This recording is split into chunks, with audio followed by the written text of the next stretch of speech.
I'm Max Dalton, and in this video I'll show you how to clear your Google Chrome cache on an iPhone or iPad. Step 1. Open the Google Chrome app on your iPhone or iPad and then tap the ellipses in the menu on this screen.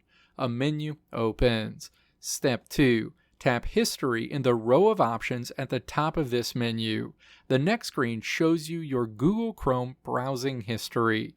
Step 3. Tap Delete Browsing Data on this screen. A window opens with options for deleting your Google Chrome browsing history on your iPhone or iPad.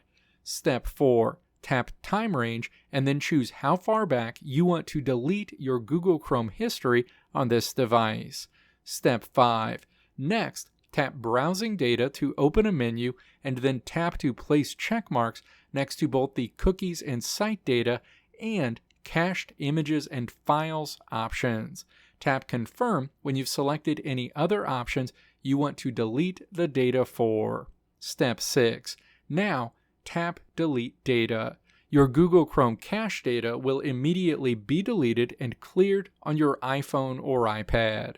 Let me know if this video helped you out in the comments below. If you liked what you saw here, click the video links on the right side of the screen to check out another video.